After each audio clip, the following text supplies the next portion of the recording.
이 북베트남군의 지도부는요, 남베트남 전역에서 북베트남군과 베트콩이 연계해서 전후방 전선이 따로 없는 공세와 봉기를 동시다발로 일으키는 것이었습니다. 이 아시아 최대의 명절은요, 역시 음력설이잖아요. 그러니까 매년 북베트남도 설 연휴에는 전투를 멈췄어요. 얘네들도. 대부분의 남베트남 장병들은 휴가를 얻어서, 그리고 전국적인 축제 분위기 속에서 미군들도 휴식을 얻습니다. 1968년 1월 30일 0시 30분이었습니다. 새벽에 폭죽놀이를 신호로 대공세의 막이 열렸습니다.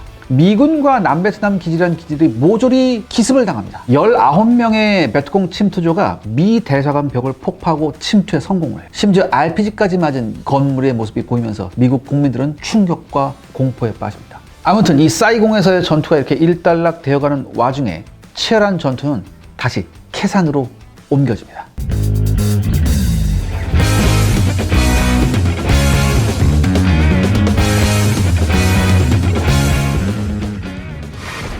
일단 캐산 기지에 대한 설명을 제가 조금 더 자세히 해보겠습니다.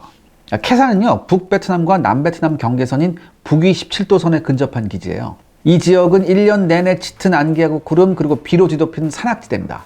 북쪽에 이제 비무장지대가 있거든요. DMZ이 있어요. 이 DMZ에서 25km 떨어져 있고요. 좌측의 라오스 국경에서는요, 불과 14km 떨어진 전략적 요충지였습니다.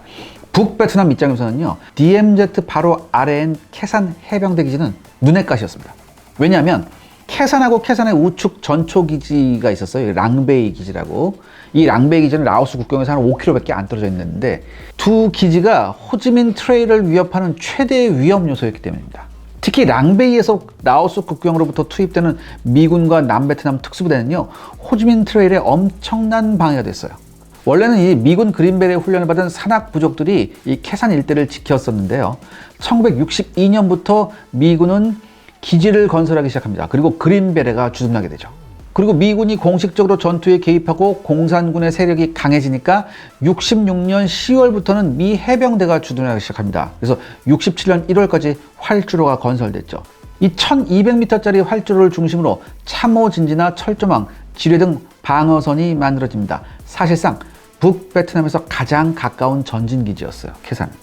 특히 미군은요, 과거 디엔비엠프 함락이 비행장을 내려다보는 주변 고지를 이 적한테 빼앗긴 탓이라고 판단을 했습니다. 그래서 기지 주변의 고지에도 상당한 병력을 보내서 방어를 굳힙니다. 특히 미 해병대는 깊이 2m의 참호를 판 뒤 위에 모래주머니를 얹어놨어요. 그 다음에 그 모래주머니 사이사이에다 뭘 이제 배치하냐면 PSP판이라고 있어요. 여러분 아시는 분들 아실 텐데, 왜 간이 활주로 보면 구멍이 숭숭숭 나 있는 철판 같은 거 있죠. 약간 이제 이렇게 돼 있는 거. 그걸 이제 모래주머니 사이사이에 넣는 거예요. 그 다음에 그 위에 105mm포의 탄피, 나무 상자 등을 이용해서 만든 천장을 덮어서 방공호 진지를 강화했습니다. 특히 수시로 날아오는 북베트남의 82mm 박격포를 막기 위해서 PSP판 한 장 위에 모래주머니를 두세 겹으로 쌓았어요. 하지만요, 조금 사이즈가 큰 거 120mm 박격포에 대해서는요, 최소한 8겹의 모래주머니를 쌓아야만 했습니다. 그리고 그 위에다가 105mm 탄피를 또 깔아야 돼요. 이렇게 해도 120mm 박격포 직격을 맞으면 피해가 만만치 않았습니다. 근데 이런 박격포가 아니라 130mm나 152mm 같은 제대로 된 야포를 얻어맞으면 도리가 없었어요. 근데 미 해병들에서는 다행인 게 이런 대구경 포탄은 북베트남군이 비교적 적게 갖고 있었습니다. 이 방어용 간이 천정은요, 나중에 효과를 톡톡히 발휘합니다. 아무튼 이 모든 게 DNBMF의 교훈이었죠. 그리고 제가 아까 말씀드렸듯이 1967년부터는 해병 제3사단이 파견이 됩니다. 당시 캐산엔요, 미 해병대 병력 4,200명이 있었어요. 캐산 기지 동쪽에는요, 캠프 캐롤이 있습니다. 캠프 캐롤은 육군의 포격 지원 기지예요. 그래서 M107 175mm 자주포가 16문 있었고요. M110 203mm 자주포가 8문, M114 155mm 곡사포가 12문, M101 105mm 곡사포가 24문이 배치가 되어 있었습니다. 그러니까 캐산이 위험에 빠지면 이 캠프 캐롤에서 화력 지원을 하는 거예요. 그리고 캐산 기지 내에는 105mm 곡사포가 18문, 107mm 박격포 8문, 그 다음에 155mm 곡사포가 4문이 있었습니다. 그럼 이 본격적인 전투는 언제부터? 근데 제가 앞서 말한 바와 같이 북베트남의 공격은 1968년 1월 21일에 시작됩니다. 그러니까 이 텟 대공세를 은폐하려는 양동 작전으로 시작된 거예요. 전투는요, 2개 사단의 북베트남군이 캐산의 미 해병대 진지에 맹렬한 포격을 퍼붓는 것으로 시작을 했어요. 근데 이 와중에 한 발이 캐산 해병대 기지의 탄약고에 명중합니다. 그래서 90%의 탄약이 날아가요. 여기서. 그런데 이 3, 4일 지나서 본격적인 텟 공세가 시작되면서 북베트남군요, 간헐적인 포격 이외에는 공격을 거의 하지 않았습니다. 그런데요, 원래 이 북베트남의 목적이 뭐였습니까? 남베트남의 석권이었잖아요. 텟 공세를 통해서. 근데 이 남베트남의 석권은커녕 심각한 손실만 입게 되잖아요. 북베트남이. 그러니까 여기서 모겐지압 사령관이 눈길을 어디로? 캐산으로 돌려버립니다. 그러니까 여기에 잔존 병력을 집중시켜서 미군의 최정예 해병대를 쓸어버리면 이게 뭐예요? 이게 바로 제2의 DMBMF가 아닌가, 이렇게 생각을 한 거죠. 그러니까 이 캐산의 북베트남 공격이 심화되니까 미국 언론들은 연일 캐산 제2의 DMBMF라고 호들갑을 떨어댑니다. 그리고 곧 전 세계의 눈이 캐산으로 집중됐죠. 그러니까 존슨 대통령은요, 합참의장 얼 휠러를 불러요. 그래서 뭐라고 하냐? 캐산 기지가 절대 함락되지 않을 것을 맹세한다는 그런 서약을 받아냅니다. 합참의장한테. 야, 너 만약에 이렇게 되면 나는 정치 생명 끝이야. 그러니까 네가 책임져. 야, 너 각서 써. 이렇게 된 거죠. 그러니까 얼 휠러가 그 앞에서 각서를 써요. 진짜 썼습니다. 그러면서 각서 받으면서 또 한마디 하죠. 존슨 대통령이. DMBMF 같은 실수는 용납되지 않는다.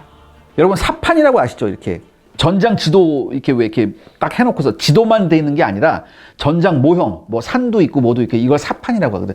이 사판을 백악관에다 엄청나게 크게 해놓고서 시간마다 존슨 대통령이 체크를 합니다. 그러니까 이 얼 휠러 합참의장은 그냥 입이 바짝바짝 마르는 거죠. 그리고요, 급해 맞으니까 2월 1일 날 워싱턴은요, 캐산 방위를 위한 전술 핵병기 사용을 비밀리에 허가합니다. 그리고 22일에는요, 해병대 제9연대 제1대대 병력 1,400명이 캐산에 증파됩니다. 이로써 캐산의 미 해병대 병력은요, 6,000명에 달하게 되죠. 그러니까 주월 미군 사령관 웨스트모어랜드는요, 이때야말로 미군의 주특기인 물량전과 화력전을 펼칠 때라고 확신을 하죠. 그러면 웨스트모어랜드가 이렇게 그 전에부터 계속 이렇게 주장했던 거, 네. 그 의견이 결국은 맞았던 건가요? 아니에요. 그건 아니죠.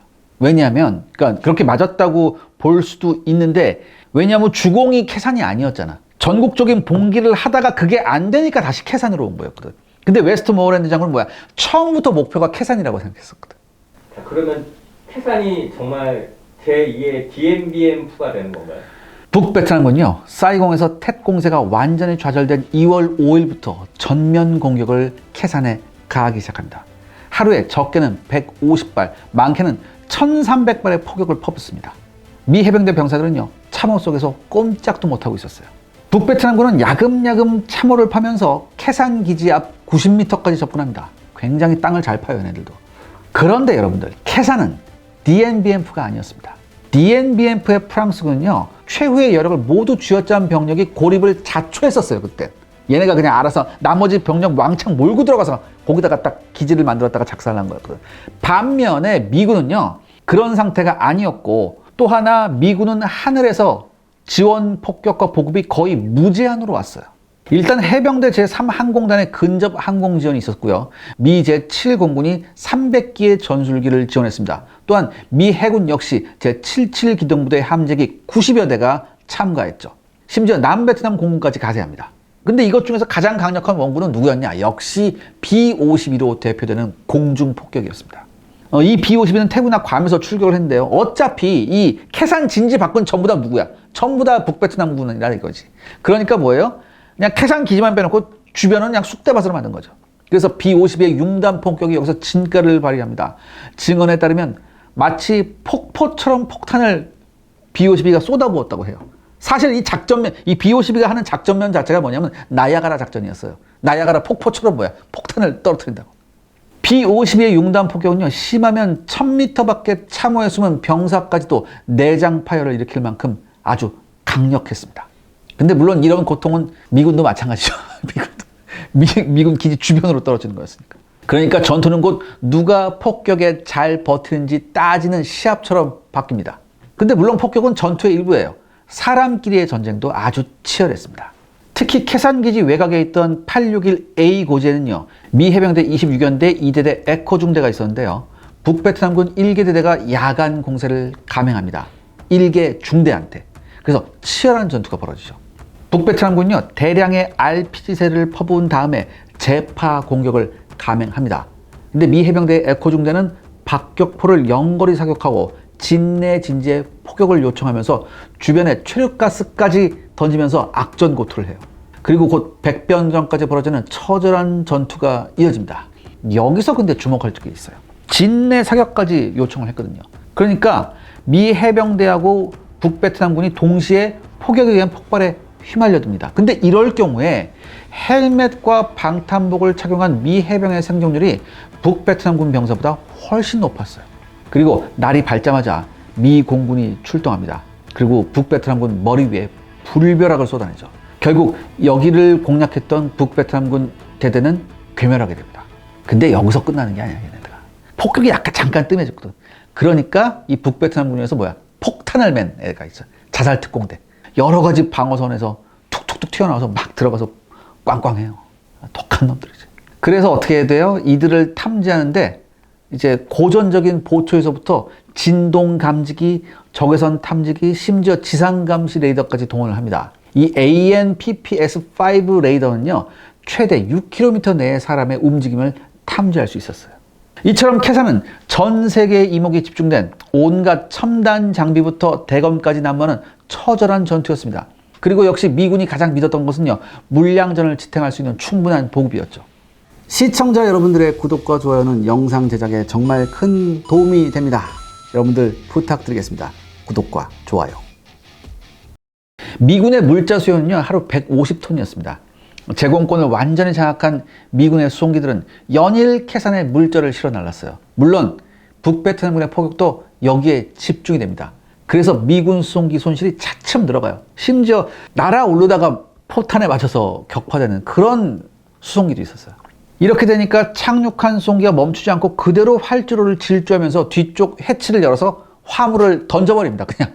그러니까 이렇게 되면 화물은 여기저기 흩어지게 되고 이 수송기는 그대로 엔진 출력을 높여서 날아갑니다. 그 다음에 활주로 주변 참호에 몸을 숨겨둔 병사들이 허겁지겁 달려와서 화물을 주워가게 됩니다. 이런 모습도 TV를 통해서 미 전역으로 방송돼요. 그리고 2월 7일이었습니다. 베트남전 역사상 초유의 사건이 발생합니다. 북베트남군이 전차를 동원해 미군을 공략한 것이었죠. 이게 미군이 아니고 북베트남군이 확실한가요? 네, 맞아요. 2월 7일 날 북베트남군 202 기갑연대 소속의 198 전차대대 예하에 PT-76 수족 양용 전차 1개 중대가요, 캐산기지 서쪽 라오스 국경 근처에 있는 랑베이 전초기지를 급습합니다. 북베트남군은요, 1965년에 소련으로부터 PT-76 경전차 50대하고요, BTR-50 궤도식 보병수송장갑차 50대를 공여받습니다. 이 랑베이에는요, 미군 그린벨이 대원하고요, 남베트남군 특수부대, 남베트남 민병대를 합쳐서 480명이 있었어요.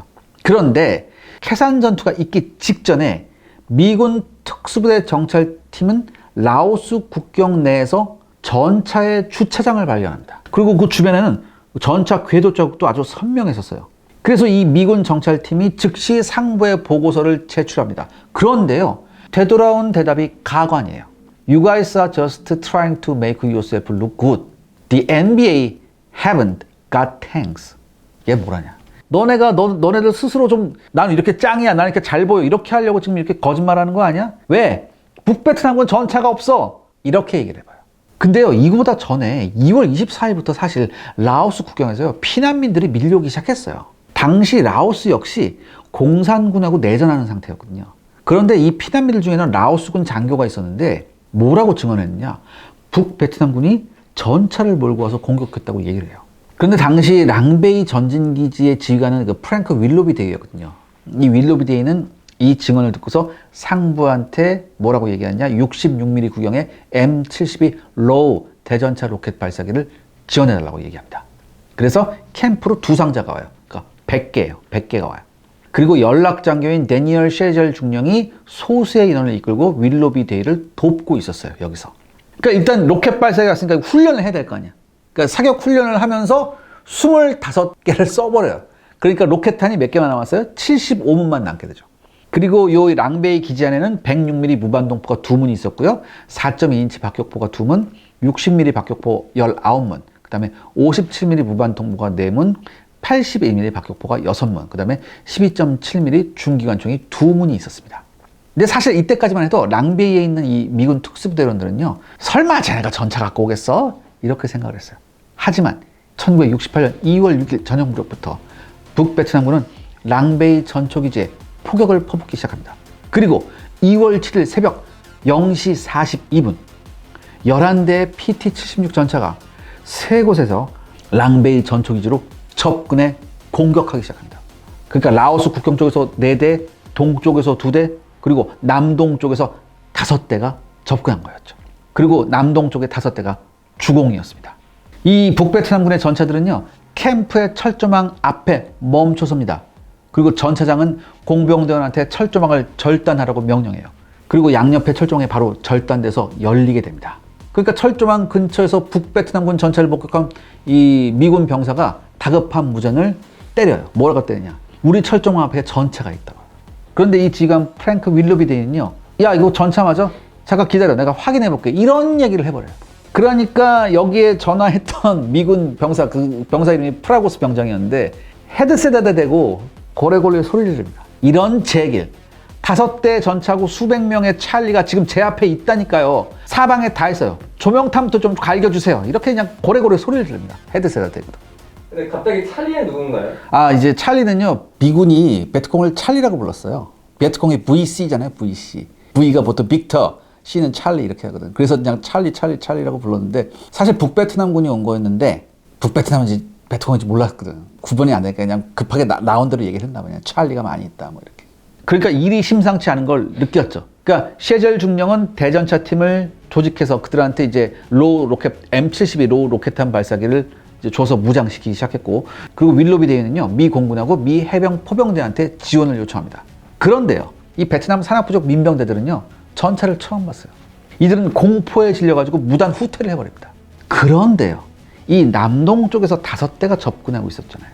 이 남동 쪽에 뭐가 있었냐면 세컨드 CRP, 즉 제2 전투정찰소대의 막사가 있었거든요. 그리고 여기 소속의 제임스 홀트 중사는 침착하게 106mm 무반동포를 조준하고 있었습니다.